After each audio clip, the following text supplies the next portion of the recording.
Mark సువార్త 3వ అధ్యాయము 7వ వచనం నుండి 12వ వచనం వరకు. Mark chapter 3 versus 7 through 12.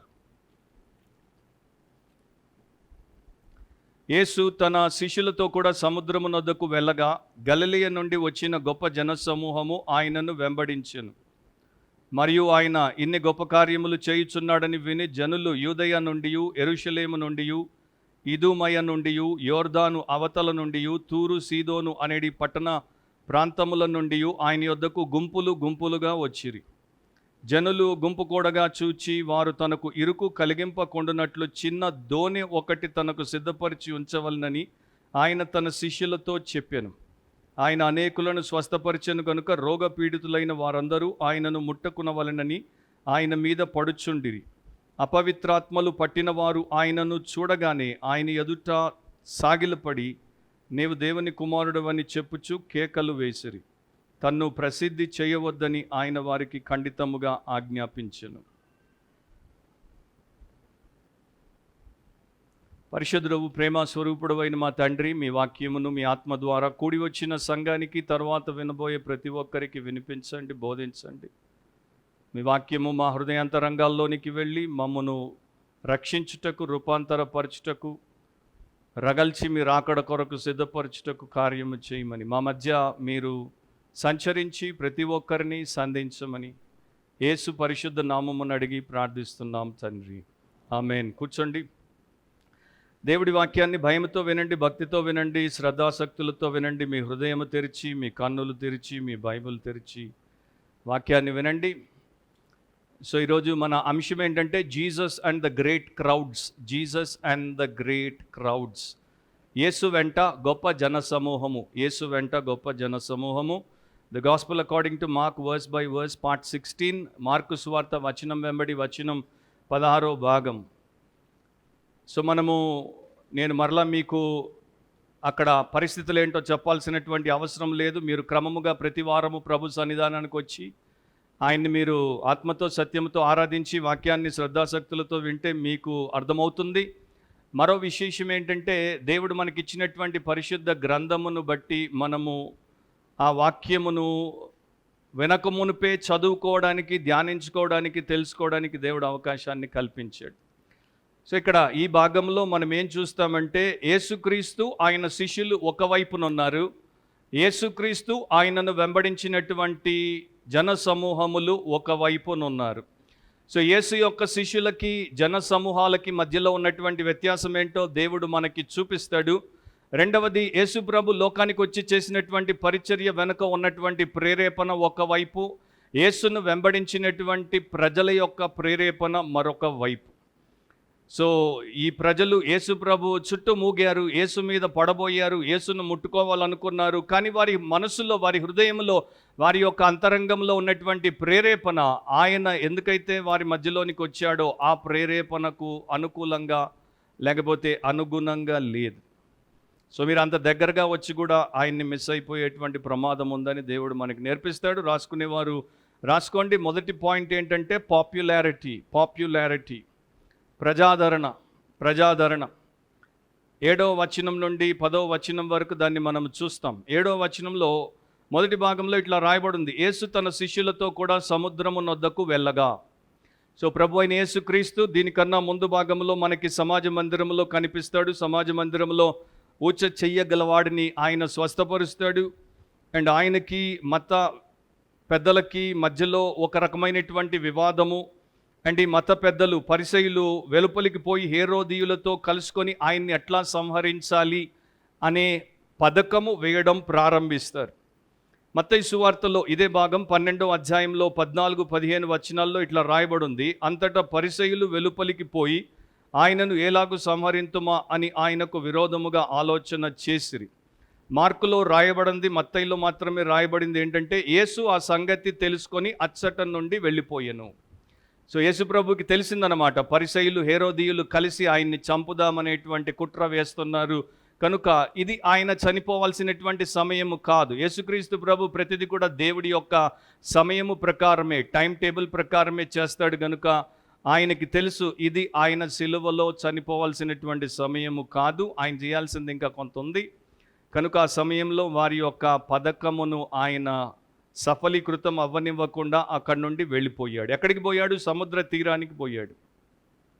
So ఆయన సమాజ మందిరంలో ఉంటాడు, లేకపోతే సముద్ర తీరాన ఉంటాడు, కొండ మీద ఉంటాడు, లేకపోతే ఎవరో ఇంట్లో ఉంటాడు. ఈ ప్రకారము దేవాలయంలో ఉంటాడు. రకరకాల స్థలాల్లో దేవుడి చిత్తమును చేసేందుకు ఆయన తన జీవితాన్ని, తన సమయాన్ని చాలా అద్భుతముగా వినియోగించాడు. మన జీవితానికి ఒక రూపం ఉండాలి, అంటే మన జీవితానికి ఒక ఆకారం ఉండాలి. మన జీవితము ఎటుబడితే అటుపోకుండా వృధా అవ్వకుండా ఉండాలి అంటే the best Bible study is to study the person of Christ. క్రీస్తు యేసు యొక్క జీవితాన్ని, ఆయన యొక్క వ్యవహారాన్ని, ఆయన యొక్క దినచర్యను, ఆయన యొక్క రావడము పోవడము, ఆయన చేసేటువంటి విషయంలోనూ మీరు జాగ్రత్తగా స్టడీ చేస్తే మీ జీవితము చక్కగా రూపుదిద్దబడుతుంది. మీరు ఎప్పుడు కూడా దారి తప్పిపోకుండా ఉంటారు. సో ఇక్కడ యేసుప్రభు ఏం చేశాడంటే కపెర్నహూము నుండి, లేకపోతే గలిలయ ప్రాంతం నుండి, సమాజ మందిరము నుండి, పట్టణము నుండి విత్డ్రా అయిపోయాడు. పట్టణం నుండి సముద్ర తీరానికి వెళ్ళిపోయాడు. ప్రజల మధ్యలో నుండి ప్రజలు లేనటువంటి ఒక ప్రాంతానికి వెళ్ళిపోయాడు. ఆయన విత్డ్రా అవ్వడానికి గల కారణం ఏంటంటే తన విరోధులకు ఇప్పుడే అవకాశం ఇవ్వకుండా ఆయన విమోచన కార్యం అంతటినీ పరిపూర్ణముగా నెరవేర్చడానికి. రెండవది, కొంతమంది అనుకుంటారు పారిపోయాడేమో, పిరికితనమేమో, అట్లాంటిది ఏమీ లేదు. కొన్నిసార్లు అట్లా ఎవరైనా భయపడి పారిపోతే అది పిరికితనం అవ్వచ్చు. కానీ కొంతమంది వివేకము కలిగినటువంటి వారు ప్రమాదాల్లో ఉన్నప్పుడు ఏం చేస్తారంటే ప్రమాదము వారి మీద పైచేయి కలిగి ఉండకుండా వారు దాంట్లో నుండి తప్పించుకుంటారు. మనకి బైబిల్లో అనేక సందర్భాల్లో దేవుడు చూపిస్తాడు నెహెమ్యా ఎట్లా మరి వారికి దొరకకుండా ప్రాణాపాయ స్థితిలో ఉన్నప్పుడు తప్పించుకున్నాడో, పౌలు ఎట్లా దమస్కులో ఉన్నప్పుడు ప్రాణాపాయ స్థితిలో పడకుండా ఎట్లా గంపలో నుండి ఆయనని కిందికి దింపితే ఆయన తప్పించుకుపోయాడు. యేసుక్రీస్తు ప్రభు కూడా సువార్తల్లో ఆయా సమయాల్లో ఎట్లా వారికి దొరకకుండా, వారు చంపకుండా ఎట్లా తప్పించుకున్నాడో. ఎవరు కూడా తెలిసిపోయి ప్రమాదాల్లో తమ ప్రాణాన్ని పెట్టి పోగొట్టుకోరు. అది విఘ్నత అవ్వదు, అది విజ్డమ్ అవ్వదు. సో యేసు ప్రభు ఇక్కడ నుండి ఒక ప్రణాళిక చొప్పున బయటికి వెళ్ళిపోయాడు. ఒక ప్రాంతం నుండి ఇంకొక ప్రాంతానికి వెళ్ళాడు. కాకపోతే అక్కడికి వెళ్ళినప్పుడు ఆయన తన శిష్యులను తీసుకుని వెళ్ళాడు. ఆయన శిష్యులు ఎవరో మనకి ఈ పాటికి తెలుసు. ఆయన మొదట పిలిచినటువంటి నలుగురు, అంద్రేయ, పేతురు, తర్వాత యోహాను, యాకోబు, ఆ తర్వాత ఆయన పిలిచినటువంటి లేవి.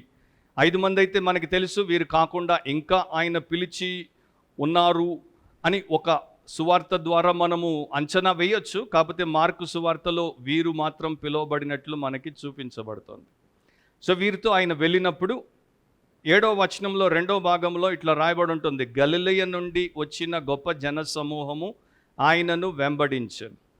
8వ వచనంలో, మరియు ఆయన ఇన్ని గొప్ప కార్యములు చేయుచున్నాడని విని జనులు యూదయ నుండి, యెరూషలేము నుండి, ఇదూమయ నుండి, యోర్దాను అవతల నుండి, తూరు సీదోను అనేది పట్టణ ప్రాంతముల నుండి ఆయన యొద్దకు గుంపులు గుంపులుగా వచ్చిరి. సో మత నాయకులు యేసుప్రభుని తిరస్కరించారు. యేసుప్రభు సముద్ర తీరానికి వచ్చేసాడు. కాకపోతే ఆ పాటికి గలిలయలో ఆయన మనము మొదటి 2 అధ్యాయాల్లో చూసినట్టు అనేక అద్భుతాలు చేశాడు, సూచక్రియలు చేశాడు, స్వస్థపరిచాడు, నానా రోగముల చేత పీడింపబడిన అనేకులను స్వస్థపరిచాడు, అనేకమైన దయ్యములను వెళ్ళగొట్టాడు. కనుక ఆయనకు ఒక ప్రజాదరణ వచ్చేసింది. ఆయన పాపులర్ అయిపోయాడు, ఆయన ఫేమస్ అయిపోయాడు. ఆయనకి నేమ్ అండ్ ఫేమ్ అనేది, ఆయనకి పేరు ప్రతిష్ట అనేది గలిలయ ప్రాంతం అంతా వచ్చేసింది. కనుక యేసు ప్రభు ఎక్కడున్నాడా అనేది, ఇప్పుడైతే మనకి జీపీఎస్ ఉంది, అప్పుడు జీపీఎస్ లేదు. అప్పుడు అందరికీ వర్డ్ ఆఫ్ మౌత్, ఫలానా చోట నుండి మరి వెళ్ళిపోయాడు, సమాజ మందిరం నుండి వెళ్ళిపోయాడు, సముద్ర తీరానికి పోయాడు అని చెప్పేసి వారు చెప్పుకోవడం ద్వారా గలిలయలో ఉన్నటువంటి వారందరూ, అవసరాల్లో ఉన్నటువంటి వారందరూ వచ్చేసారు. మనము బైబిల్ స్టడీ చేసినప్పుడు, లేకపోతే బైబిల్ని చదివినప్పుడు దేవుడు దాంట్లో ప్రతి హల్లు, ప్రతి పొల్లు ఊరికే రాయించలేదు. దాని వెనక ఆయన ఉద్దేశం ఏంటో మనకి తెలియచేయడానికి ఆయన దాన్ని రాయించాడు. మామూలుగా చాలామంది క్రైస్తవులు ఏం చేస్తారంటే ఇట్లాంటి ప్రాంతాల పేర్లు చదివినప్పుడు వాటిని పట్టించుకోరు.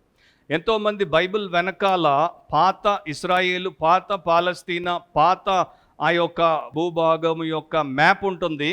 కానీ వారు బైబిల్ కొని 10 ఏళ్ళు పెట్టుకుంటారు, కానీ వారి వెనకాల ఆ మ్యాప్ ఉందని వారికి తెలిసి ఉంటుంది. కానీ వారు ఎప్పుడు దాన్ని తీసి చూడరు.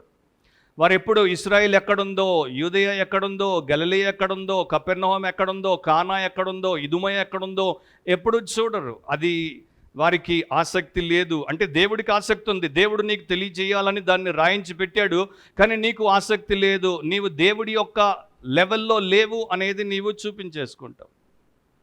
సో క్రిస్టియానిటీలో మనము స్పిరిచువల్గా దేవుడి ఎదుట ఉండాలి అంటే మనకి స్పిరిచువాలిటీ ఉంటే సరిపోదు, మనకి సెన్సిబిలిటీ కూడా ఉండాలి, వివేకము కూడా ఉండాలి. ప్రతిదీ కూడా మనము తెలుసుకోవాలి. నేను హిస్టరీ స్టూడెంట్ని, వరల్డ్ హిస్టరీ నా యొక్క సబ్జెక్ట్. ఇండియన్ హిస్టరీ చదివాను, వరల్డ్ హిస్టరీ చదివాను, సగం మర్చిపోయాను ఇప్పటికీ.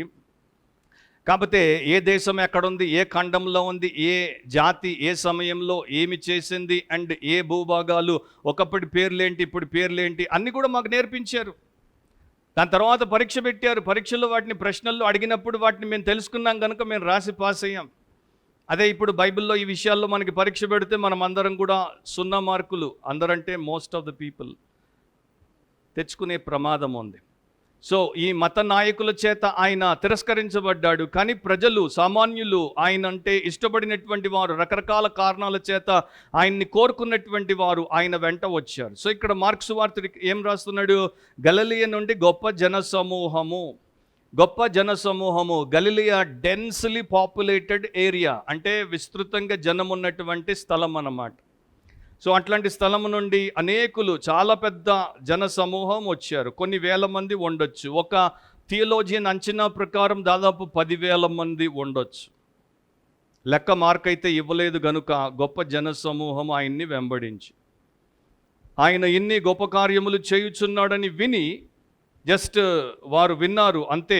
ఆ రోజుల్లో వారికి ఇంకా వేరే సాధనాలు, మాధ్యమాలు ఏవీ లేవు. వారు జస్ట్ ఇంకొకరు చెప్తుంటే విన్నారు కనుక జనులు గలిలయ అవతలున్నటువంటి యూదయ నుండి వచ్చారు, యెరూషలేము నుండి వచ్చారు, ఇదుమయ నుండి వచ్చారు, యోర్దాను అవతల నుండి వచ్చారు, తూరు సీదోను అను పట్టణ ప్రాంతముల నుండి ఆయన దగ్గరికి వచ్చారు.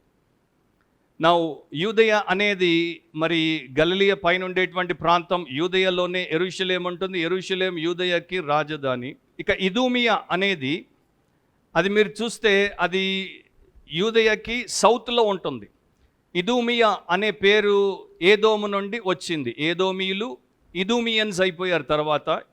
ఇదుమియా అనేది లాటినైజ్ అయిన తర్వాత, అంటే లాటిన్ భాషలో రోమన్లు పిలుచుకున్నటువంటి పేరు అనమాట. లేకపోతే దాన్ని ఏదోమనే పిలిచేవారు. ఏదోము ఎవరో మీకు తెలుసు, ఏసావు యొక్క ఇంకొక పేరు అనమాట, యాకోబు యొక్క కవల సహోదరుడు. మరి ఈ యొక్క సౌత్ ఆఫ్ జుడియాలో నెగెవ్ అనేటువంటి ఒక డెజర్ట్ ఉంటుంది, ఇప్పటికి కూడా ఉంది. ఇస్రాయిల్కి వెళ్తే మీరు చూస్తారు, పెద్ద ఎడార్ అనమాట. అక్కడ దానికి మరి దగ్గరలో ఉండేటువంటిది ఇది. అక్కడ ఏదోమీయులు ఉంటారు.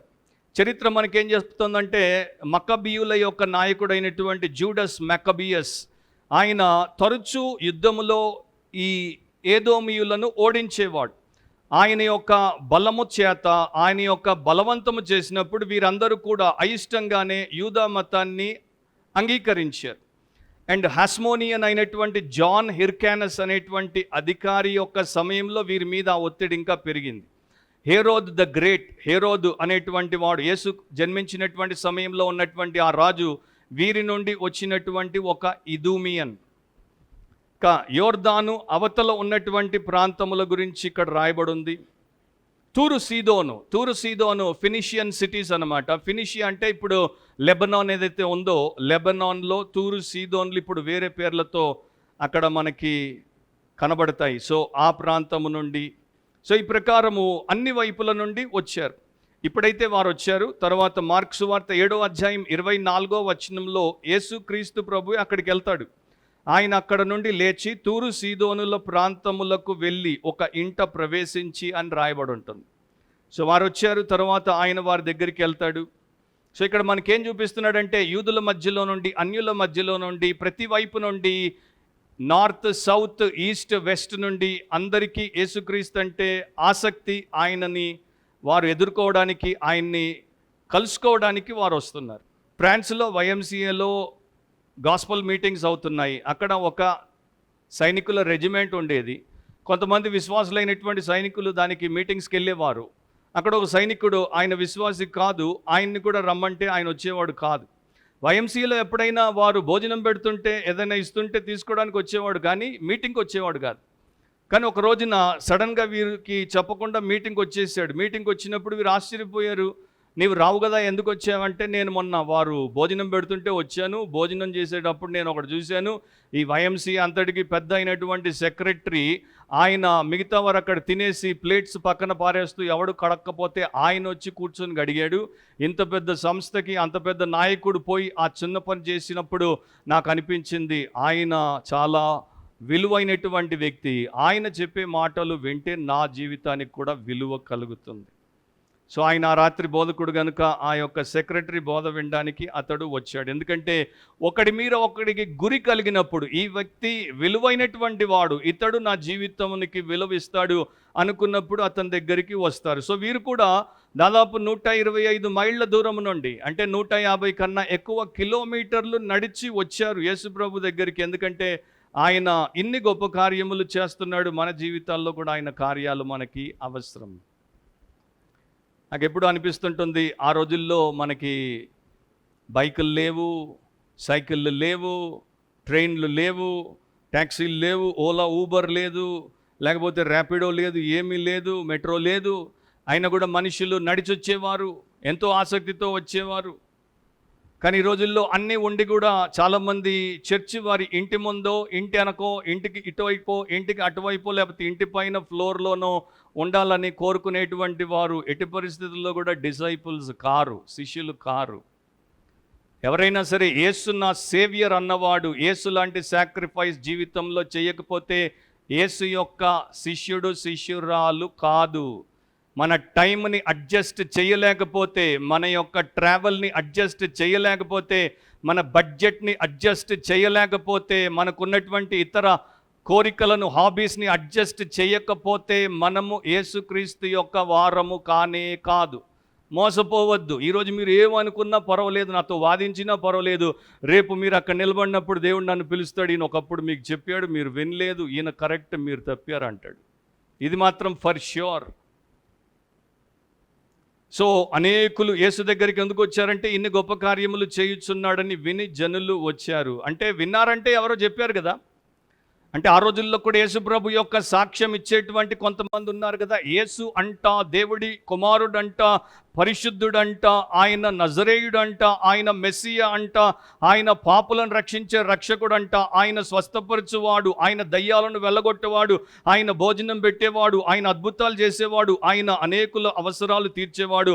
అట్లాంటి వాడు ఇప్పటిదాకా మనకి ఇంకొకటి కనపడలేదు. ఇశ్రాయేలు చరిత్రలో మీరు ఒకవేళ చూస్తే ఎలీషా 16 అద్భుతాలు చేశాడు. దానికన్నా ముందు ఏలియా 8 అద్భుతాలు చేశాడు. ఆ తర్వాత కాలంలో చాలామంది ప్రవక్తలు వచ్చారు, కానీ వారు ప్రకటనలు చేశారు, అద్భుతాలన్నీ చేయలేదు. ఆ తర్వాత వచ్చినటువంటి ఎలీషా తర్వాత వచ్చినటువంటి గ్రేట్ ప్రాఫిట్ ఎవరంటే జీసస్. అండ్ ఆయన ఎన్ని మిరకల్స్ చేశాడో కౌంట్ లేదు. ఎందుకంటే is God, is creator, is the miracle worker and he did countless miracles. కానీ మాట్లాడారు కనుక బయటికి ఆ యొక్క వార్త వెళ్ళింది. ఈ రోజుల్లో ఎంతోమంది బైబిల్ పట్టుకొని తిరిగేటువంటి క్రైస్తవులు ప్రతి బయటి విషయాన్ని, ప్రతి బజారు విషయాన్ని వారి సోషల్ మీడియాలో వారు ప్రాపగేట్ చేస్తారు, కానీ ఎంతమంది రియల్గా యేసుక్రీస్తు ప్రభువుని ప్రాపగేట్ చేస్తున్నారు? సో యేసు ప్రభు దగ్గరికి విస్తృతంగా జన సమూహాలు వచ్చారు. మొదట్లో ఆయనతో జనమే జనం, తర్వాత ఆయన జనమంతా వదిలిపోతారు. సో ఆయన దగ్గరికి వచ్చినటువంటి వారిలో కొన్ని సరైనవిగా లేవు అనేది మనకి అర్థమవుతుంది. ఇక్కడ ఒక మాట నేను చెప్తాను, సక్సెస్ అనేది ఎట్లా మనము మెజర్ చేయాలి అంటే, సాఫల్యత, విజయము అన్నది మనం ఎట్లా మెజర్ చేయాలి. ఈ రోజున క్రైస్తవులే ఎట్లా దారి తప్పిపోయారంటే, ఎక్కువ మంది వస్తే మీటింగ్ సక్సెస్ఫుల్, ఆ యొక్క గ్రౌండ్ నిండిపోతే మీటింగ్ సక్సెస్ఫుల్, ఆ చర్చ్ నిండిపోయి 2, 3, 4 సర్వీసులు అయితే చర్చ్ సక్సెస్ఫుల్, ఆ పాస్టర్కి సోషల్ మీడియాలో వ్యూస్ ఎక్కువ అంటే he is a successful. That is the world's way of measuring, but God's way of measuring అది కానే కాదు. ఆయన యొక్క సక్సెస్ని ఆయన ఎప్పుడు కూడా తనకి ముఖ్యముగా ఎంచలేదు. ఆయన ప్రైమరీ మినిస్ట్రీ, ఆయన ఏమి చేయడానికి వచ్చాడో దాన్ని ఆయన ఎప్పుడు కూడా తప్పిపోలేదు.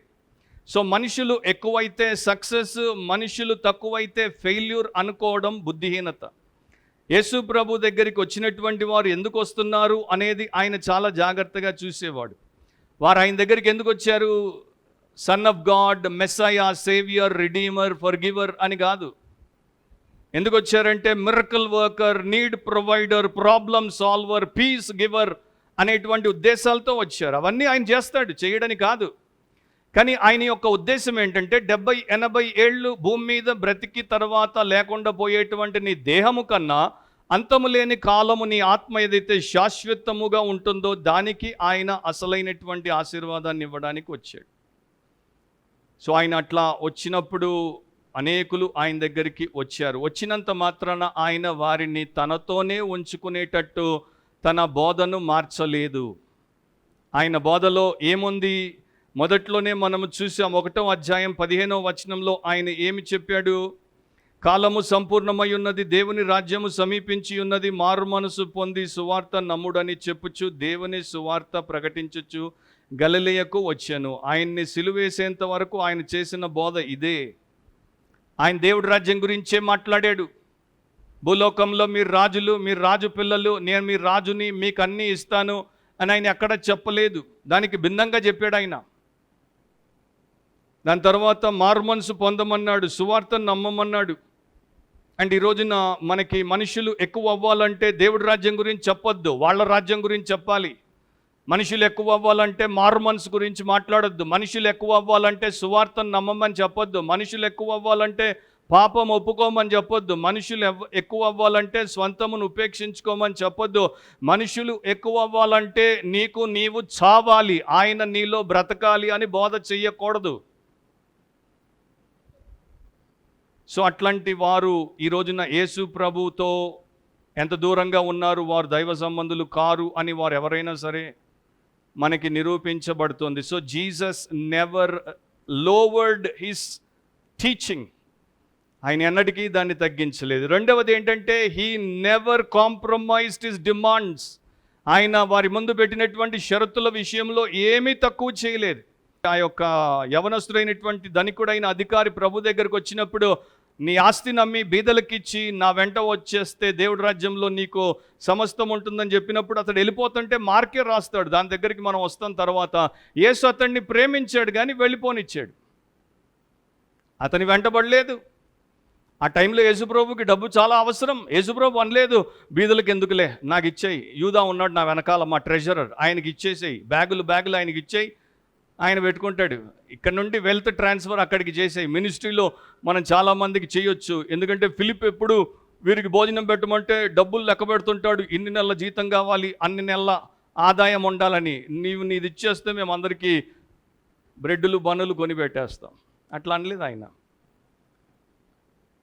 ఆయన తనకి అతని డబ్బు అడిగి తీసుకోలేదు, అండ్ అతడు వెళ్ళిపోతుంటే వెనక్కి రమ్మని లేదు. షరతు పెట్టాడు, షరతుని నీవు గై కొనకపోతే, నీవు ఆ డిమాండ్కి మీట్ అవ్వకపోతే నీకు దేవుడితో సంబంధం ఉండదు.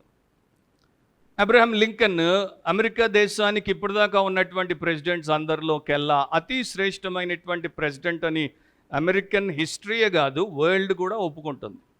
అబ్రహాం లింకన్లో చాలా లోపాలు ఉన్నాయి, లోటుపాట్లు ఉన్నాయి. ఆయన ఎన్నోసార్లు విఫలమయ్యాడు. కాకపోతే అబ్రహాం లింకన్ అట్లా అమెరికన్ ప్రెసిడెంట్గా, గ్రేట్ ప్రెసిడెంట్గా, స్టేట్స్మెన్ ప్రెసిడెంట్గా అవ్వడానికి గల కారణం ఏంటి అంటే, అమెరికన్ హిస్టరీలో ఇట్లా రాయబడి ఉంది, ఆయనకి తన దేశం పట్ల గొప్ప మోరల్ విజన్ ఉండింది. అంటే నైతికమైనటువంటి దర్శనం ఉండింది. దేవుడు ఇచ్చినటువంటి దేశానికి నేను అధినేతను, దీన్ని నేను నైతికంగా పైకి తెస్తానన్నాడు, ఆర్థికంగా కాదు. రెండవది, ఆయన ఏదైతే దర్శనాన్ని కలిగి ఉన్నాడో దాన్ని ప్రజలకి చాలా చక్కగా, విపులంగా అందరికీ అర్థమయ్యేటట్టు చెప్పేవాడు.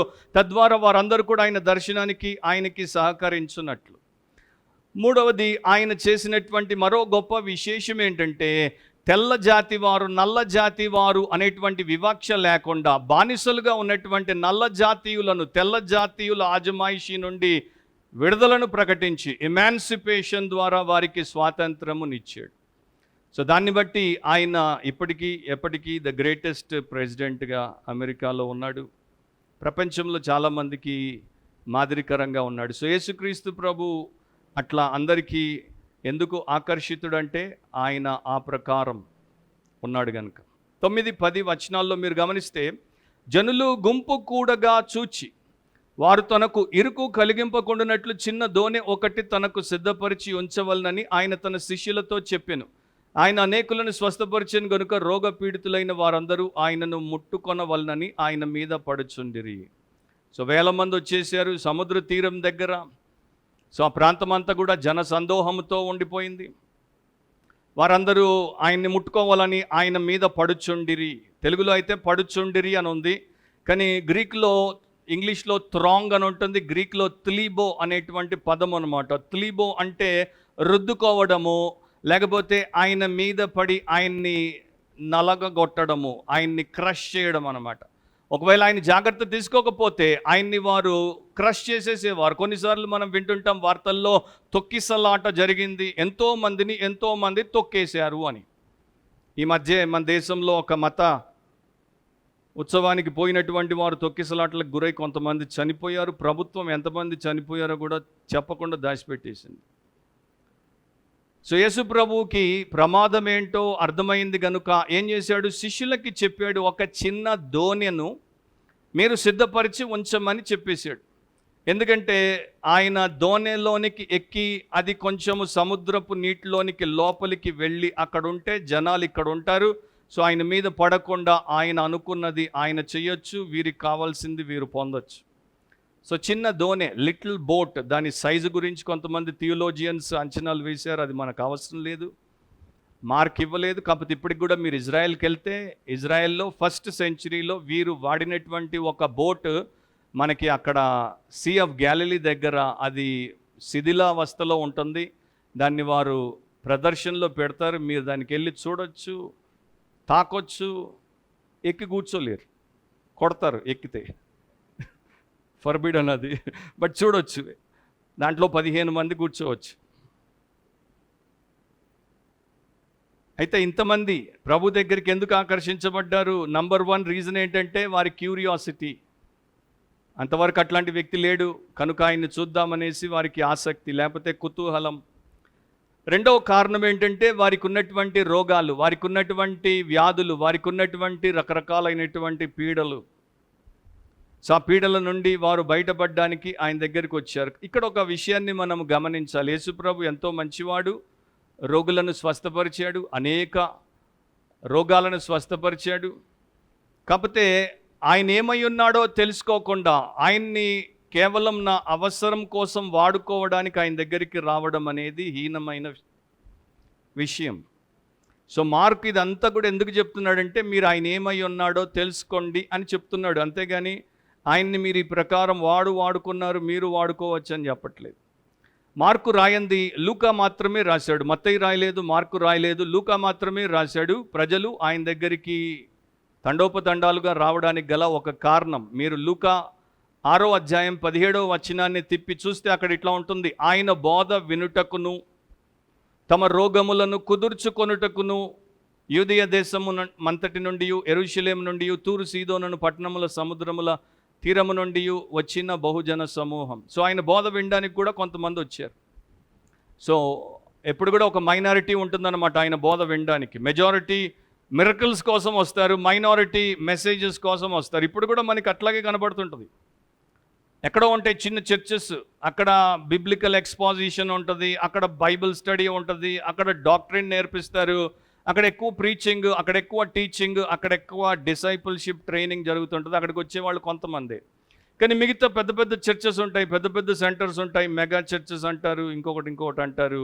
అక్కడికి చాలామంది పోతారు. అక్కడికి ఎందుకు అంతమంది పోతారంటే వారికి మిరకల్స్ కావాలి. ఆ చర్చికి వెళ్తే ఆయన ప్రార్థన చేస్తే నా అప్పు పోతుందంట, ఆయన దగ్గరికి పోయి ప్రార్థన చేయించుకుంటే బిడ్డ పుడుతుందంట, ఆయన దగ్గర పోయి ప్రార్థన చేయించుకుంటే నెమ్మది వస్తుందంట, ఆయన దగ్గర పోయి ప్రార్థన చేయించుకుంటే వీసా వస్తుందంట, ఆయన దగ్గర పోయి ప్రార్థన చేయించుకుంటే కోర్టు కేసు కొట్టేస్తారంట, ఆయన దగ్గర పోయి ప్రార్థన చేయించుకుంటే ఎండ్లెస్ ఆ లిస్టు. తర్వాత నీకు కావాల్సింది నీకు వచ్చిన తర్వాత ఆయన అవసరం తీరిపోయింది, ఇప్పుడు ఆయన దగ్గరికి పోవాల్సిన పని లేదు. సో ఈయన ఒక చోట చెప్తాడు, యోహాను సువార్త 6వ అధ్యాయం 67, 68 వచనాల్లో యేసుప్రభు అంటాడు, ఆ టైంలో ఆయన బోధ కఠినంగా ఉంది కనుక చాలామంది వెళ్ళిపోతారు. మరెప్పుడు కూడా ఇన్ని వెంబడించకూడదని తీర్మానించుకొని చాలామంది వెళ్ళిపోతారు. అప్పుడు యేసుప్రభు అంటాడు, మీరు కూడా వెళ్ళిపోవాలనని ఉన్నారా అని 12 మందిని అడుగగా శిష్యులను అడిగాడు. వెంటనే సీమోను పేతురు అంటాడు, ప్రభువా, ఎవని వద్దకు వెళ్ళుదుము, నీవే నిత్య జీవపు మాటలు గలవాడవు. సో పేతురు గమనించాడు, ఎవరి దగ్గరికి వెళ్తాము, నీవే నిత్య జీవపు మాటలు గలవాడవు. అంటే మేము శాశ్వత జీవాన్ని కలిగి ఉండాలంటే నీతోనే ఉండాలి. ఆ మాటలు నీవే మాకు బోధించగలవు. ఇంకెవరి దగ్గర ఆ మాటలు లేవు.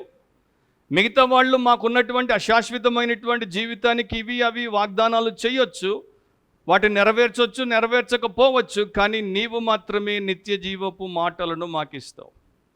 సో యేసుప్రభు ఇక్కడ వారి ద్వారా మనకేం చూపిస్తున్నాడంటే నిత్య జీవానికి సంబంధించిన విషయములను ఆయనే ఇస్తాడు, ఇంకెవరు ఇవ్వరు. కనుక వాటి కోసం మనం ఆయన దగ్గరికి రావాలి. రొట్టెల కోసము, రోగాల కోసము, లేకపోతే ఆయన రాజుగా చేసుకోవడం కోసం కాదు. ఎంతోమంది ఆ ప్రకారమే వస్తారు. నేను ఒకప్పుడు హిందువుని, ఆ హైందవుడిగా ఉన్నప్పుడు కూడా కొన్ని స్థలాల్లో వారు కూడా స్వస్థతలు చేసేవారు. ఇప్పటికి కూడా చేస్తారు కొన్ని చోట్ల. ఇప్పటికి కూడా కొంతమంది ప్రవచనాలు చెప్తారు. మధ్యప్రదేశ్లో ఒక ఆయన ఉన్నాడు, పేరు నేను చెప్పను, అనవసరంగా పోయి మీరు వెంటనే ఎవడో వీడియోని చూస్తారు, వాడికి వ్యూస్ పెరిగిపోతాయి. నేనెందుకు మీరు వాడిని చూసేటట్టు పేరు చెప్పాలి? వాడైతే మిమ్మల్ని ముందు కూర్చోబెట్టుకొని పరిచీ రాసిస్తాడు, మీకు అంతా మీ మనసులో ఇది ఉంది, మీ జీవితం అట్లా ఉంది, మీకు ఎట్లా అవ్వబోతోంది.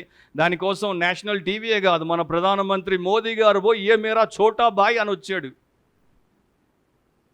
ఒక దగాకోర్ని.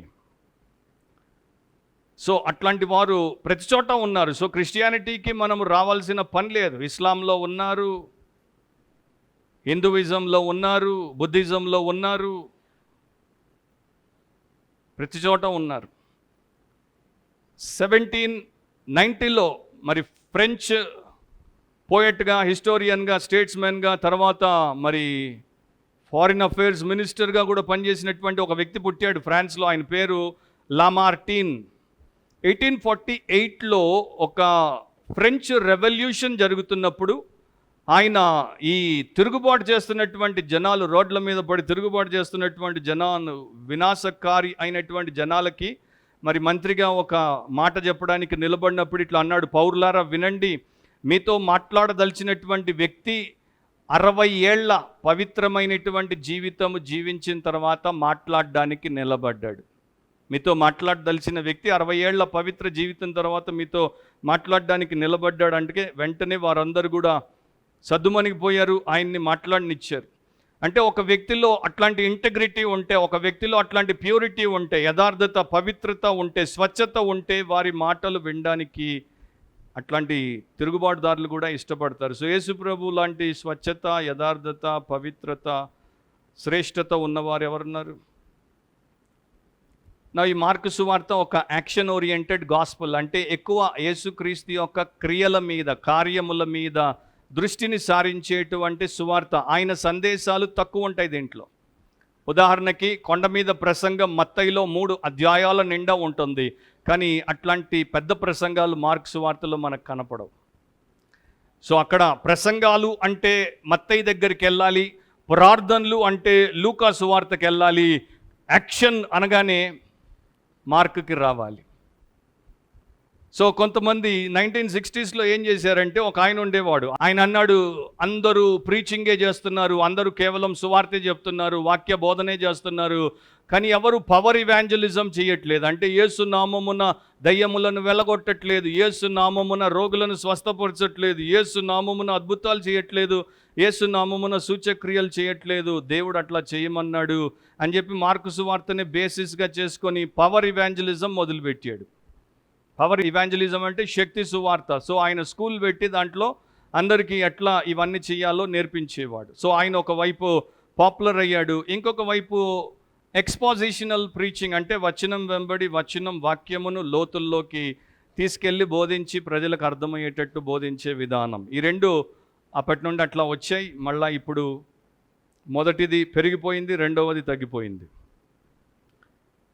అయితే ఆ టైంలో దీని గురించి ఒక డిబేట్ జరిగినప్పుడు ఒక మేజర్ థియోలోజియన్ ఇట్లా అన్నాడు, మార్కు సువార్తలో మార్కు ఏదైతే ఉద్దేశాన్ని మనకు చూపిస్తున్నాడో దాన్ని మనం మిస్ అవ్వకూడదు. మార్కు సువార్తికుడు మనకి యేసు ప్రభు అద్భుత కార్యాలు చేశాడు కనుక మీరు కూడా అట్లా చేసేటువంటి వారిగా తయారవ్వమని చెప్పట్లేదు. మార్కు సువార్తికుడు అట్లాంటి ఉద్దేశమును ఇక్కడ బయట పెట్టట్లేదు. మార్కు సువార్తికుడు ఏం చెప్తున్నాడంటే, యేసు క్రీస్తు ప్రధానముగా ఉపమానాలు చెప్పిన, అద్భుతాలు చేసిన, ఆయన యందు విశ్వాసముంచినటువంటి వారు ఆయన ఎట్లా సిలువకు వెళ్ళడానికి నిర్ణయించబడ్డాడో వారు కూడా తమను తాము ఉపేక్షించుకొని అదే మార్గములో ఆయనను సిలువనెత్తుకొని వెంబడించి నిజమైనటువంటి శిష్యులుగా రుజువు చేసుకోవడానికి శిష్యరికము కొరకు ఆయన మనకిక్కడ ఇదంతా చేసినట్టు చూపించబడుతోంది. సో మార్క్ మెసేజ్ ఏంటంటే, Jesus is interested in true disciples, నిజమైన శిష్యులు. అందుకని యేసుప్రభు సెలబ్రిటీ కాలేదు. యేసుప్రభు ఇప్పుడు సర్వెంట్గానే ఉన్నాడు. మొదటి నుండి ఆయన దేవుని యొక్క సేవకునిగానే ఉన్నాడు. మార్క్ సువార్త 10వ అధ్యాయం 45వ వచనం మనందరికీ సుపరిచితమైన వచనం. అంటే ఈ యొక్క మార్క్ సువార్త అంతట్లోకెల్లా తలమానికమైన వచనం. మనిషి కుమారుడు పరిచారము చేయించుకొనుటకు రాలేదు కానీ పరిచారము చేయుటకును అనేకులకు ప్రతిగా విమోచన క్రయధనముగా తన ప్రాణము ఇచ్చుటకును వచ్చాను. So the great saviour came to serve and to become a great servant of the people. So ఈ రోజున సెలబ్రిటీలుగా పేరుగాంచినటువంటి వారు ప్రతి దేశంలో ఉన్నారు. నేను అమెరికాలో చూశాను, యూరోప్లో చూశాను, ఆఫ్రికాలో చూశాను, ఏషియా పసిఫిక్ రీజన్లో చూశాను, ఇప్పుడు ఇండియాలో చూస్తున్నాను. ప్రతి చోట సెలబ్రిటీలు ఉన్నారు. ఆ సెలబ్రిటీలకి సర్వెంట్ హుడ్ అనేది లేదు. అంటే వీరు సేవకులు అన్నది వారిలో మనకు కనిపించదు. సో వారికి యేసుతో సంబంధము లేదు అనేది మనకి అర్థమైపోతుంది. రెండవ సత్యము రాసుకునేవారు ప్రూవబిలిటీ. PROVABILITY. ప్రూవబిలిటీ అంటే నిరూపణ. మొదటిది పాపులారిటీ, ఆయన ప్రజాదరణ పొందాడు. రెండవది ఆయన నిరూపిస్తాడు ఏంటి అనేది నిరూపణ. 10వ వచనం 2వ భాగం నుండి 12 వరకు. ఆయన అనేకులను స్వస్థపరిచను గనుక రోగపీడితులైన వారందరూ ఆయనను ముట్టుకొనవలనని ఆయన మీద పడుచుండిరి. సో రోగపీడితులు, అనేక రకాలైనటువంటి వ్యాధులతో రోగములతో పీడించబడుతున్నటువంటి వారు ఆయన్ని ముట్టుకోవడానికి వచ్చారు. బహుశా వారు వినుంటారు, ఆయన కొంతమందిని ముట్టుకుంటే వారికి బాగా అయిపోయింది అని. మార్క్ సువార్తలోనే మనం కొన్ని చూడొచ్చు. మీరు ఆల్రెడీ మనము దాన్ని విన్నాము. 1వ అధ్యాయం 41వ వచనంలో ఆయన కనికరపడి చెయ్యి చాపి వానిని ముట్టి నాకిష్టమే, నీవు శుద్ధుడవు కమ్మని వానితో చెప్పాను. కుష్ఠరోగిని యేసుప్రభు ఎట్లా ముట్టి స్వస్థపరిచాడో మనం అక్కడ చూసాం. మార్క్ సువార్త 7వ అధ్యాయం 33వ వచనంలో సమూహములో నుండి ఆయన వానిని ఏకాంతమునకు తోడుకొని పోయి వాని చెవులలో తన వ్రేళ్లు పెట్టి ఉమ్మి వేసి వాని నాలుక ముట్టి అని ఉంటుంది. సో ఇక్కడ మనం ఆ భాగానికి వచ్చినప్పుడు అవన్నీ యేసుప్రభు ఎందుకు చేశాడో నేను చెప్తాను. కానీ ఇక్కడ ఆయన ఎవ్రీ ఇండివిజువల్కి ఇవ్వాల్సినటువంటి కేర్ని ఇచ్చేటువంటి గ్రేట్ షెపర్డ్, అంటే గొప్ప కాపర్ అన్నమాట.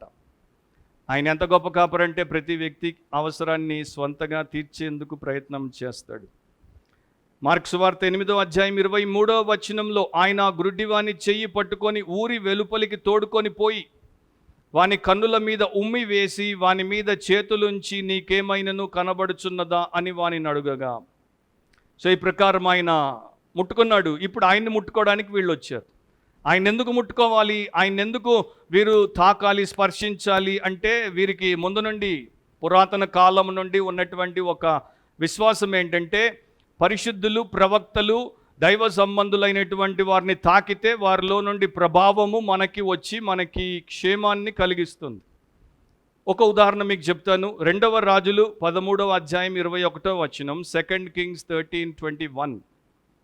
2వ రాజులు 13:21లో కొందరు ఒక శవమును పాతిపెట్టుచు సైన్యమునకు భయపడి ఆ శవమును ఎలీషా యొక్క సమాధిలో ఉంచగా దింపిన ఆ శవము ఎలీషా శల్యములకు తగిలినప్పుడు అది తిరిగి బ్రతికి కాళ్ళు మోపి నిలిచెను.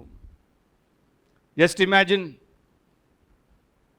ఎలీషా యొక్క గ్రేవ్లో ఆయన చనిపోయిన తర్వాత ఆయన ఎముకలు ఉన్నాయి, దాని మీద ఒక శవాన్ని పెడితే ఎలీషా ఎముకలకి తగలగానే ఆ శవము లేచి నిలబడింది.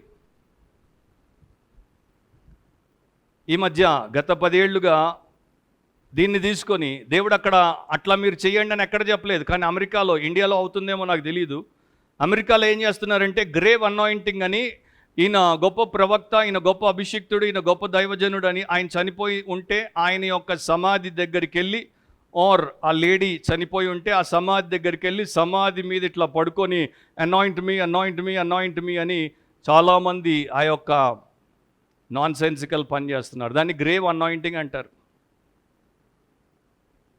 బైబిల్లో రాయబడింది తప్ప ప్రతిదీ మనం చేస్తాం. ఎవడేం చెప్తే అది చేస్తాం మనం.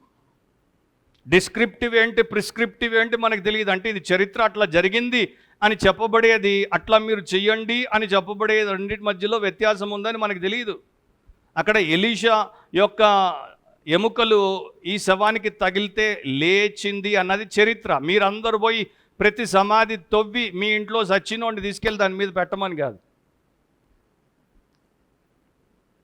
ఇక అపోస్తలుల కార్యములు 5వ అధ్యాయం 15-16 సంఘ చరిత్రలోనికి వచ్చేస్తే, అందుచేత పేతురు వచ్చుచుండగా జనులు రోగులను వీధుల్లోనికి తెచ్చి వారిలో ఎవని మీదనైనను అతని నీడ అయినను పడవలనని మంచముల మీదను పరుపుల మీదను వారిని ఉంచిరి. రోడ్డుకి అటు ఇటు వారు పరుపుల మీద మంచముల మీద రోగులను పెట్టేశారు. ఈయన మిట్ట మధ్యాహ్నం బయటకు వచ్చాడు. పైన సూర్యుడు అండ్ ఈయన యొక్క దేహం మీద పడినప్పుడు నీడ అటు ఇటు పడితే వారికి స్వస్థత వస్తుందని వీరి యొక్క ఆశ. మరియు యెరూషలేము చుట్టూ నుండి పట్టణముల జనులు రోగులను అపవిత్రాత్మల చేత పీడింపబడిన వారిని మోసుకొని కూడి వచ్చిరి. వారందరూ స్వస్థత పొందిరి. సో పేతురు నీడ పడగానే వారికి స్వస్థత వచ్చింది. పేతురు ప్రమేయం ఏమీ లేదు, అది దేవుడు చేసినటువంటి దైవ కార్యం. ఈ రోజున ఒక ఆయన మరి మనకు కనబడ్డాడు. మరి ఆయన సంగతి నాకన్నా మీకే బాగా తెలిసి ఉంటుంది. ఆయన పోతుంటే ఇక్కడ అందరినీ నిలబెడతారు. ఆయన పోతుంటే ఆయన మీద ఫ్లడ్ లైట్ వేస్తే, ఫ్లడ్ లైట్ ఆయన మీద పడి ఆ నీడ్ ఇటు వస్తే ఎందుకు వచ్చిందిరా ఆయన బాధ అంటే మీరు క్రియేట్ చేస్తున్నారన్నమాట. దేవుడి ప్రమేయం లేదు దాంట్లో. పేతురుకేమో దేవుడు చేశాడు, మీరేమో మీరే చేసుకుంటున్నారు. అయినా కూడా మీరు ఒక్క కాదు 10 ఫ్లడ్ లైట్లు పెట్టి నీడేసినా కూడా వాళ్ళకి ఏమీ కాదు, ఏం అవ్వట్లేదు కూడా. అపోస్తలుల కార్యములు 19వ అధ్యాయం 11-12 వచనాల్లో, మరియు దేవుడు, ఇది గుర్తుపెట్టుకోవాలి, మరియు దేవుడు పౌలు చేత విశేషమైన అద్భుతములను చేయించను. దేవుడు చేయిస్తే జరుగుతాయి, సొంతగా మనం చేయించుకుంటే జరగవు. మనము ఆర్కెస్ట్రేట్ చేస్తే జరగవు, మనము డిజైన్ చేస్తే జరగవు, మనము అట్లా అరేంజ్ చేసుకుంటే జరగవు. దేవుడు ఉంటేనే అద్భుతం. సో పౌలు అతని శరీరమునకు తగిలిన చేతి గుడ్డలైనను నడికట్లైనను రోగుల యొద్దకు తెచ్చినప్పుడు రోగములు వారిని విడిచెను, దయ్యములు కూడా వదిలిపోయెను. దీన్ని బట్టే తర్వాత కర్చిపులు అమ్మడం మొదలుపెట్టారు. అనాయింటెడ్ క్లాత్ అంటారు. పౌలు తిండి లేకుండా ఉన్నాడు కానీ అమ్ముకోలేదు. సో మనకి ఎవరు కావాలి, మనము ఎవరి ఫాలోవర్స్ అవుదాం? Jesus follower. అండ్ పౌలు కొరింథీయులకు రాసినప్పుడు అంటాడు, నేను యేసును అనుసరిస్తున్నట్టు మీరు నన్ను అనుసరించి నడుచుకొనుడి. ఆయన్ని ఫాలో అవుదామా, లేకపోతే ప్రస్తుతం బయట ఉన్నటువంటి ఒక్కరు ఫాలో అవ్వడానికి అర్హులు కారు. ప్రపంచమంతా ఒక్కరు లేరు. సో బైబిల్లో మనం ఉంటే బేష్. మార్కుకు వచ్చేయండి. మార్కు 5:28 జనసమూహంలో ఆయన వెనుకకు వచ్చి ఆయన వస్త్రము ముట్టెను. 12 సంవత్సరాలుగా రక్తస్రావ రోగముతో ఉన్నటువంటి స్త్రీ ఆయన వెనుకకి వచ్చి ఆయన వస్త్రాన్ని ముట్టింది. ఆమెకు స్వస్థత కలుగుతుందన్న విశ్వాసముతో అండ్ ఆమెకి స్వస్థత కలిగింది. లూకా 6వ అధ్యాయము ఇదే భాగానికి సంబంధించిన దాంట్లో లూకా మాత్రమే ఒక సత్యాన్ని రాశాడు. 19వ వచనంలో, ప్రభావము ఆయనలో నుండి బయలుదేరి అందరినీ స్వస్థపరచుచుండెను కనుక జనసమూహమంతయు ఆయనను ముట్టవలనని యత్నము చేశాను.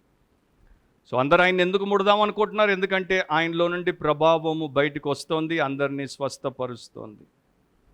సో నా ప్రియ సహోదరి సహోదరులారా, దేవుడి వాక్యము మనకి ప్రతిదాన్ని కూడా స్పష్టంగా బోధిస్తుంది. కాకపోతే ఆయన వారి మధ్యలో ఉన్నది వారు తన్ను ముట్టి రోగాలను పోగొట్టుకొని బయటపడి అట్లా ఉండి చనిపోవడానికి కాదు. వారి అసలు రోగం, పాప రోగం, దాని నుండి వారిని రక్షించడానికి ఆయన వారి మధ్యకు వచ్చాడు. ఇండియాకి ప్రిన్స్ ఆఫ్ వేల్స్ వచ్చాడు కొన్నేళ్ల క్రితం. సో ఆయన వచ్చినప్పుడు ఒక చోట బహిరంగ సభలో ఏర్పాటు ఏంటంటే ఆ ప్రాంతంలో ఉన్న అధికారులు గనులు పెద్దలు వారు మాత్రం ముందు వరుసలో ఉంటారు. వారికి ఈయన కరచలనం చేస్తాడు, హ్యాండ్ షేక్ చేస్తాడు. మిగతా మామూలు జనమంతా బ్యారికేడ్లుండి వెనకాల ఉంటారు. వారికి ఈయన జస్ట్ కనబడతాడు, చేతులు ఊపుతాడు. అది లోకల్స్ చేసినటువంటి ఏర్పాటు. ఈయన ఆ గనులను డిగ్నిటరీస్ని కలిసిన తర్వాత ప్రజలందరూ ఆ బ్యారికేడ్ల దగ్గరికి వచ్చి ఆయన్ని దగ్గరగా చూద్దాం, ఆయన్ని తాకుదాం అనుకుంటున్నప్పుడు ఆయన ఏం చేశాడంటే వీటిని తీసేయమన్నాడు.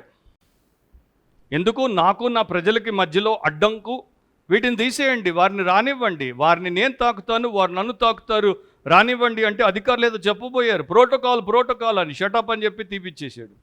సో వాళ్ళందరూ ఆయన మీద ఎగబడేసి ఆయన వారందరినీ తాకి వారిని మరి ఆయన అందుబాటులో ఉంటే వారు ఆయన తాకి నెత్తిన దాకి బుగ్గ దాకి ఇక్కడ దాకి అట్లా తాకేసి వెళ్ళిపోయారు. నెక్స్ట్ టైం ఆయన ఇంకో ప్రాంతానికి వచ్చాడు, ఇండియాకి. అప్పుడు మరి ఈ అంటరాని వారు చాలా ఎక్కువగా ఉండేవారు. అప్పుడు మన దేశం అంతా కూడా అన్టచబుల్స్ విస్తృతంగా, ఈ జాతి వివక్ష విస్తృతంగా ఉండేది, కుల వివక్ష విస్తృతంగా ఉండేది. సో 10,000 మంది అట్లాంటి వాళ్ళు వచ్చి ఒక బ్యానర్తో వచ్చారు. వాళ్ళు దాని మీద ఏమని రాసుకున్నారు? The prince of the outcasts, బహిష్కరించబడిన వారి యువరాజు. సో అది చూడగానే ఆయన హృదయం ఇదైపోయింది. ఆయన అన్నాడు, వారు బహిష్కరించబడలేదు, మీ దేశంలో అట్లాంటిది ఉండొచ్చు, కానీ నాకు అట్లాంటిది లేదు, నేను వారికి కూడా రాజును అవ్వబోతున్నాను, కనుక వారు నా వారు, నేను వారిని అని వారిని అంగీకరించాడు. సో యేసుప్రభు సహృదయంతో అందరినీ రానిచ్చాడు. మీద పడుతుంటే జాగ్రత్త తీసుకున్నాడు, తాకాలనుకుంటే తాకనిచ్చాడు. కానీ ఆయన ఉద్దేశం ఏంటంటే వారిని ఆయన నిత్యత్వము కొరకు త్రాకుట. సో మన దేవుడిలో ఎంతో ప్రేమ ఉంది, మన దేవుడిలో ఎంతో కనికరం ఉంది, మన దేవుడిలో ఎంతో దయ ఉంది, ఎంతో దీర్ఘశాంతం ఉంది, ఎంతో వాత్సల్యం ఉంది. అండ్ ఆయన మన కొరకు ఏడ్చినటువంటి వాడు, మన బాధను ఎరిగినటువంటి వాడు, కాకపోతే మనకన్నా ఎక్కువ మన గురించి ఆలోచించేవాడు అనేది మనం మరవకూడదు. సో రోగపీడితులైన వారందరూ, ఇక్కడ ఒక మాట, రోగపీడితులు అంటే రోగము చేత పీడింపబడిన. గ్రీకులో మార్కు వాడినటువంటి పదం మ్యాస్టిక్స్ అంటే ఒక తెగులు వచ్చినప్పుడు, ఒక జనాన్ని తెగులు పడితే ఎట్లా వారు పీడించబడతారో అట్లా ఈ రోగం వీరి దేహాన్ని మనస్సును పీడిస్తోందన్నమాట. విపరీతముగా వారు దాని బారిన పడి బాధపడుతున్నారు. అట్లాంటి వారందరూ కూడా ఆయన దగ్గరికి వచ్చారు. సో వారు ఎంతో దూరం నుండి వచ్చారు, ఎన్నో అవసరాలతో వచ్చారు, ఏమీ లేకుండా వచ్చారు. కాకపోతే వారికి యేసు శిష్యులకి మధ్యలో ఉన్నటువంటి వ్యత్యాసం ఏంటంటే ఆయన్ని కాసేపు కలిగి ఉండి పొందుకోవాల్సింది పొందుకొని వెళ్ళిపోదామని వీరు, ఆయన కోసం అన్నీ విడిచిపెట్టి ఆయనతోనే ఎల్లప్పుడూ విడవకుండా ఎడబాయకుండా ఉందామని ఆయన శిష్యులు వచ్చారు. సో ఇది ఎప్పుడు మనకి కనబడేటువంటి విషయం అన్నమాట. డిసైపుల్స్ వేరు, క్రౌడ్స్ వేరు, అది మనము గుర్తించాలి. సో ఇక్కడ ఈ మనుషుల్లో వాక్యం వినడానికి వచ్చినటువంటి వారిని, తర్వాత శిష్యులుగా మారినటువంటి వారిని, ఆయన యొక్క ఓన్ శిష్యుల్ని మనం చూసినప్పుడు వారిలో ఆయన పట్ల ఒక డెస్పరేషన్ ఉంది. డెస్పరేషన్కి ఎన్నో అర్థాలు ఉన్నాయి. ఒక అర్థం ఏంటంటే ఆయన పట్ల వారికి ఒక తీరని కోరిక, ఆయన్ని కలిగి ఉండాలి, ఆయన్ని మొత్తం మేము కావాలనుకుంటున్నాం, తాపత్రయం అంటారు చూడండి, లేకపోతే తహతహ అంటారు చూడండి. సో ఆ ప్రకారం వారు ఆయన్ని కలిగి ఉండడానికి, ముట్టుకోవడానికి ఆయన మీద పడుతున్నారు. ఉద్దేశాలు వేరైనప్పటికీ గతంలో వీరికన్నా ముందున్నటువంటి భక్తుల జీవితంలో మనం చూస్తే వారికి అన్ని సదుద్దేశాలే. వారన్నిటినీ విడిచిపెట్టి దేవుడి కొరకు మాత్రమే తాపత్రయపడ్డారు. They were desperate for their God in a positive way. For example, Abraham దేవుడి కొరకు ఎంతో తృష్ణగొని ఉన్నాడు. అందుకని ఆయన ఏమి చేశాడు? అదంతా చేశాడు. యాకోబు మొదట్లో మోసగాడు, కానీ తర్వాత ఆయన యొక్క మరి జీవితము దేవుడు సరిచేసినప్పుడు, ఎప్పుడైతే అతన్ని మార్చి ఇశ్రాయేలుగా చేస్తాడో అప్పుడు అతడు కూడా దేవుడి కొరకు తృష్ణగా ఉన్నాడు. అందుకంటాడు, అప్పటిదాకా సంపాదించుకున్నదంతా కూడా నాకు చాలా అనుకోకుండా నీవు నన్ను నిశ్చయముగా దీవిస్తే తప్ప నేను నిన్ను విడిచిపెట్టను అంటాడు. ఎలీషా అంటాడు, ఇది మనము ఆస్తులు సంపాదించుకునేటువంటి సమయమా? ఆయనకి దేవుడే సంతృప్తినిచ్చాడు కనుక ఆయనకి ఇంకేమీ అవసరం లేదు. మోషే ఐగుప్తుకి యువరాజు, తర్వాత ఫరో అయ్యేటువంటి గొప్ప ఆధిక్యత ఉంది, కానీ సమస్తమును ఆయన విడిచిపెట్టేశాడని హెబ్రీ 11లో మనకి రాయబడి ఉంది. ఎందుకంటే he was desperate for God. దావీదు రాజు అయినప్పటికీ అతడు దేవుడి కొరకు హృదయ తృష్ణ గలవాడు, జీవము గల దేవుని కొరకు మరి దుప్పి నీటి వాగుల కొరకు దప్పికొన్నట్టు ఆయన దప్పికొన్నాడు. ఆసాపు అయితే అంటాడు, ఆకాశమందు నీవు తప్ప నాకెవరున్నారు, నీవు నాకుండగా లోకములోనిది ఏదియూ నాకు అక్కర్లేదు. పేతురు కూడా అట్లాగే, పౌలు కూడా అట్లాగే. 2000 సంవత్సరాల్లో చాలామంది భక్తులు మనకు అట్లాంటి వారు కనబడతారు. సో నా ప్రశ్న ఏంటంటే, మీరు వ్యక్తిగతంగా ఎవరెవరైతే యేసుక్రీస్తునందు విశ్వాసం ఉంచాము అనుకుంటున్నారో, మీరు మీ భూ సంబంధమైన సంబంధములన్నింటికంటే ఆయనకు ఎక్కువ విలువను ఇస్తున్నారా? జాగ్రత్తగా వినండి. మీరు మీ భూ సంబంధమైన వనరులన్నింటికంటే ఆయనకు ఎక్కువ విలువను ఇస్తున్నారా? మీ భూ సంబంధమైన వినోదాలన్నింటికంటే ఆయనకు ఎక్కువ విలువనిస్తున్నారా? మీ భూ సంబంధమైన ప్రతిఫలాలన్నిటికంటే ఆయనకు ఎక్కువ విలువనిస్తున్నారా? మీ భూ సంబంధమైన ఆనందాలన్నిటికంటే ఆయనకు ఎక్కువ విలువనిస్తున్నారా? లేకపోతే మీ భూ సంబంధమైనటువంటి విషయములన్నింటికంటే ఆయనకు ఎక్కువ విలువనిస్తున్నారా? ఆయనకు విలువనిస్తున్నారా? అది ప్రశ్న. దావీదు 16వ కీర్తన 2వ వచనంలో ఇట్లా రాశాడు, నీవే ప్రభుడవు, నీకంటే నాకు క్షేమాధారమేదియు లేదని యెహోవాతో నేను మనవి చేయుదును. అది నాకు ఇష్టమైన వచనం. నా యొక్క రోజు నేను చదివే కొన్ని వచనాల్లో అది ఎప్పుడు నంబర్ 1 టాప్ పొజిషన్లో ఉంటుంది. నీవే ప్రభుడవు, నీకంటే నాకు క్షేమాధారమేదియు లేదని యెహోవాతో నేను మనవి చేయుదును. సో మనకి ఆయనే క్షేమాధారమా? ఈ మనుషులకి ఆయన ద్వారా క్షేమం పొందాలి అన్న తాపత్రయమే. శిష్యులకి ఆయనే క్షేమాధారం. సో మనకి ఆయనే క్షేమాధారమా? నా టైం అయివస్తుంది. 11, 12 వచనాలు. అపవిత్రాత్మలు పట్టిన వారు ఆయనను చూడగానే ఆయన ఎదుట సాగిలపడి. సో ఈ రోగులు వారి మధ్యలో కొంతమందిని అపవిత్రాత్మలు పట్టాయి, దయ్యములు పట్టిన వారు. కాకపోతే మార్కు వారిని అపవిత్రాత్మలు అంటాడు, దయ్యములు అనే బదులు అపవిత్రాత్మలు అంటాడంటే అవి అపవిత్రమైనవి. వీరితో కూడా అపవిత్రమైనటువంటి పనులను చేయిస్తాయి. సో ఈ అపవిత్రాత్మలు పట్టినవి లేకపోతే పట్టినవారు ఆయన దగ్గరకు వచ్చినప్పుడు వారు మొదట ఏం చేశారంటే ఆయన ఎదుట సాగిలపడ్డారు. దాని సింపుల్ మీనింగ్ ఏంటంటే ఆయన యొక్క అధికారమునకు వారు ఒప్పుకున్నారు, ఆయన అధికారాన్ని గుర్తించారు, ఆయన దేవుని పరిశుద్ధుడు అని గుర్తించారు, ఆయన దేవుని కుమారుడు అని గుర్తించారు, ఆయన సాతాను సంబంధమైనటువంటి సమస్త మూకల మీద అధికారము గలవాడు అని గుర్తించి ఆయన ఎదుట సాష్టాంగ పడ్డారు. కాకపోతే వారు ఆయన సంబంధులా అంటే మాత్రం కారు. యాకోబు 2:19లో రాయబడింది, దేవుడు ఒక్కడే అని నీవు నమ్ముచున్నావు, అలాగూ నమ్ముట మంచిదే, దయ్యములను నమ్మి వణుకుచున్నవి. సో దయ్యాలు కూడా దేవుడు ఒక్కడే అని నమ్ముచున్నాయి, వణుకుచున్నాయి. కానీ దయ్యాలు మారు మనసు పొందవు. దయ్యాలకి రిలీజన్స్ లేవు. ఇవి హిందూ దయ్యాలు, అవి ఇస్లాం దయ్యాలు, ఇవి జైన్ దయ్యాలు, ఇవి ఆ దయ్యాలు. నో, దయ్యాలకి దేవుడు ఒక్కడే అని తెలుసు, మనుషులకే తెలియట్లేదు ఇంకా. రెండవది ఒప్పుకున్నాయి, నీవు దేవుని కుమారుడు అని చెప్పుచు కేకలు వేసిరి. దేవుని కుమారుడు. సో దేవుని కుమారుడు అనేది ఈ పరిసయ్యులు ఒప్పుకోలేకపోయారు, శాస్త్రులు ఒప్పుకోలేకపోయారు, హేరోదీయులు ఒప్పుకోలేకపోయారు, మత నాయకులు ఒప్పుకోలేకపోయారు. కానీ దయ్యాలు ఒప్పుకున్నాయి. ఆ వచ్చినటువంటి జన సమూహాల్లో కూడా అత్యధికులు ఆయన్ని దేవుని కుమారుడిని ఒప్పుకోలేదేమో, కానీ దయ్యాలు ఒప్పుకున్నాయి. దయ్యాలకి సత్యం తెలుసు. కాకపోతే ఈ దయ్యాలు దేవుడికి లోబడ్డాయి అంటే భయంతో లొంగాయి, కానీ నిజముగా ఆయనకి హృదయపూర్వకంగా ఆయనకి సమర్పించుకున్నాయా అంటే లేదు. ఎందుకంటే మార్కులోనే 1వ అధ్యాయంలో ఈ మాట దయ్యాలే పలుకుతాయి, లేకపోతే అపవిత్రాత్మ పట్టినవాడు. 24వ వచనంలో ఇట్లా ఉంది, నజరేయుడవగు యేసు మాతో నీకేమి. మనిషి ఒక్కడే, కానీ దాంట్లో ఉన్న దయ్యాలు అనేకం. అవి ఏమంటున్నాయి? మాతో నీకేమి అంటే మాకు నీకు సంబంధం ఉండదు కదా, నువ్వు మమ్మల్ని నాశనం చేయడానికి వచ్చావా, నీవెవడవో నాకు తెలుసు, నీవు దేవుడి పరిశుద్ధుడవు, మాతో నీకేంటి, నీ దారి నీది నా దారి నాది అంటున్నాడు. అంటే కన్ఫెషన్ ఒకటి, ప్రొఫెషన్ ఒకటి.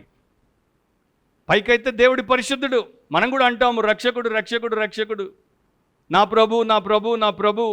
కానీ నిజంగా ఆయన నీ రక్షకుడేనా? నిజంగా ఆయన నీ ప్రభువేనా? నిజంగా నీవు ఆయనకు అట్లాంటి ఆధిక్యతనిచ్చావా? సో యేసుప్రభు ఎందుకు వాటిని గద్దించాడు, ఎందుకు వాటి నోరు మూశాడు? ఇక్కడ మీరు చూస్తారు 12వ వచనంలో, తన్ను ప్రసిద్ధి చేయవద్దని ఆయన వారికి ఖండితముగా ఆజ్ఞాపించాడు. ఎందుకని? అపవిత్రాత్మలను ఆయన నోరు మోయించాడు.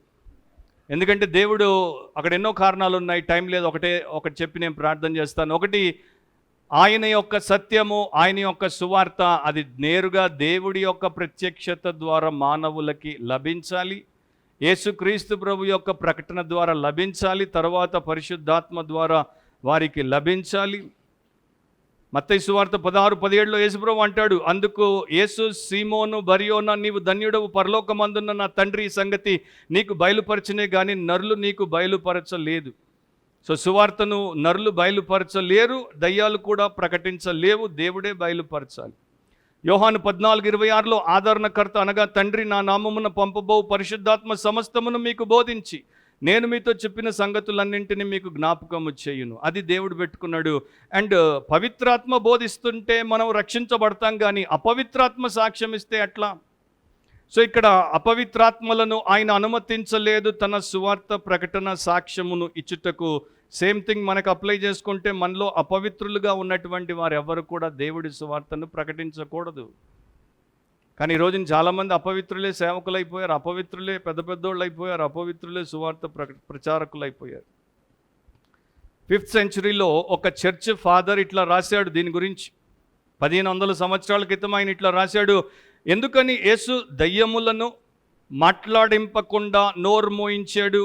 ఎందుకంటే వాటిలో ఆయన పట్ల నిజముగా ప్రేమ లేదు, ఆయనకి అవి నిజముగా కట్టుబడి లేవు గనుక. వాటికి సత్యము తెలుసు, కానీ అవి ఆ సత్యాన్ని హృదయానికి హత్తుకోలేదు, అమలు చేయలేదు గనుక. సో యేసు ప్రభువుకి అట్లాంటి వారు అవసరం లేదు. మీరు నోటితో ఒప్పుకోవచ్చు ఆయన్ని, మీరు మీ యొక్క దేహంతో అట్లా అభ్యాసాలు చేసి చూపిస్తూ ఉండొచ్చు, కానీ ఆయనకి మీ హృదయంలో ఆయన పట్ల ప్రేమ ఉందా, సమర్పణ ఉందా, భక్తి ఉందా, భయం ఉందా, లోబడే గుణం ఉందా అనేది తెలుసు కనుక మిమ్మల్ని కూడా అట్లాగే ఆయన త్రోసివేస్తాడు.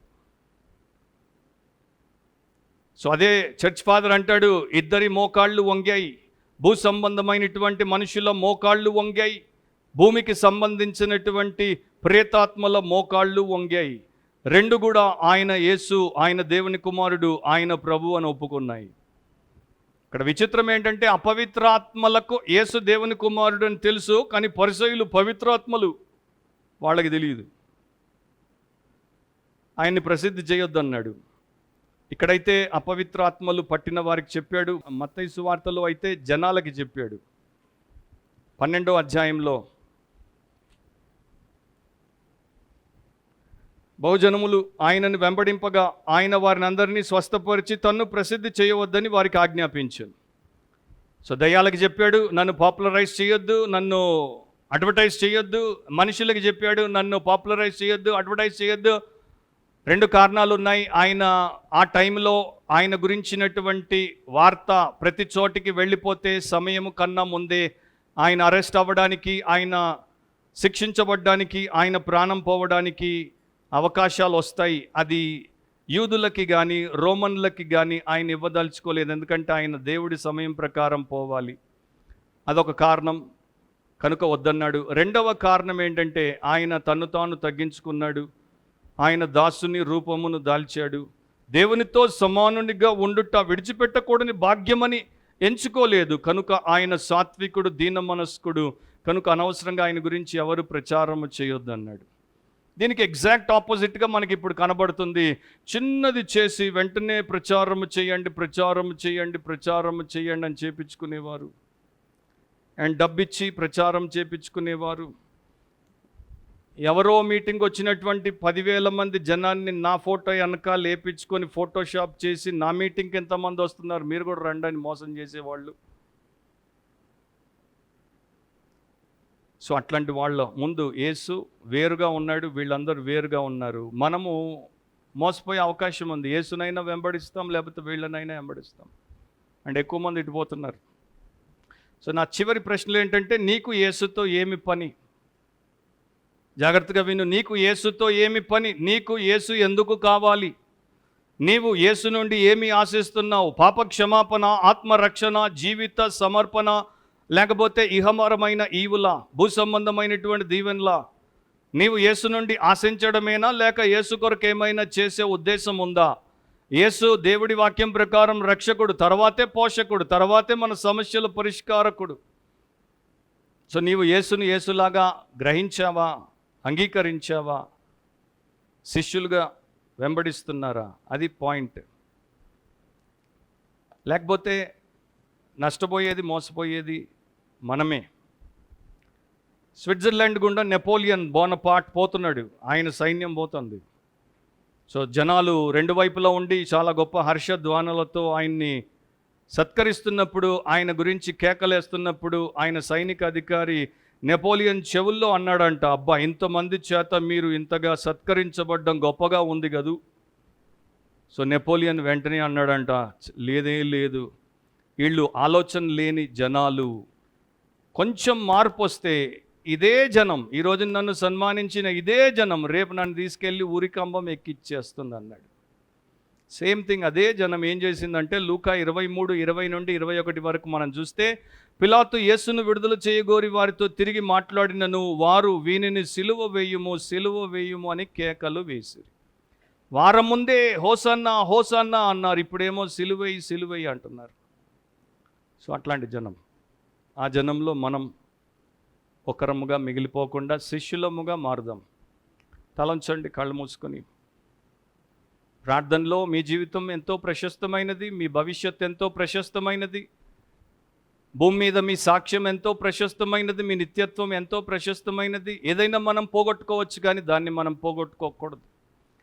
ఇంకా మీలో ఎవరైనా యేసుక్రీస్తునందు విశ్వాసం ఉంచి ఆయన చెప్పినట్టు కాలము సంపూర్ణమైనది, దేవుని రాజ్యము సమీపించినది, మారు మనసు పొంది సువార్తను నమ్మండి అని ఆయన చెప్పినట్టు మీరు నమ్మి రక్షించబడకపోతే ఇది మంచి సమయం. ఈ ఉదయం ఇదే మిక్కిలి అనుకూలమైన సమయం, ఇదే రక్షణ దినం. నీవు నీ పాపం ఒప్పుకొని విడిచిపెట్టి యేసును ఆశ్రయించి రక్షించబడవచ్చు.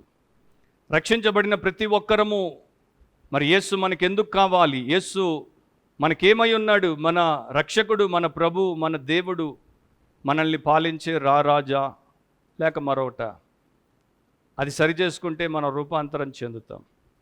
పరిశుద్ధుడవు ప్రేమ స్వరూపుడు అయిన మా ప్రభువా, నీ వాక్యమును బట్టి నీ కృతజ్ఞతాస్తుతులు స్తోత్రాలు చెల్లిస్తున్నాం. నీ వాక్యంలో నీవు మాకు బయలుపరచదలిచిందే మేము తెలుసుకొని దానికి అనుగుణంగా మేము బ్రతుకుటకు మాలో ప్రతి ఒక్కరికి సహాయం చేయమని యేసు ప్రభు శ్రేష్టమైన నామమును అడిగి ప్రార్థిస్తున్నాం తండ్రి. ఆమేన్.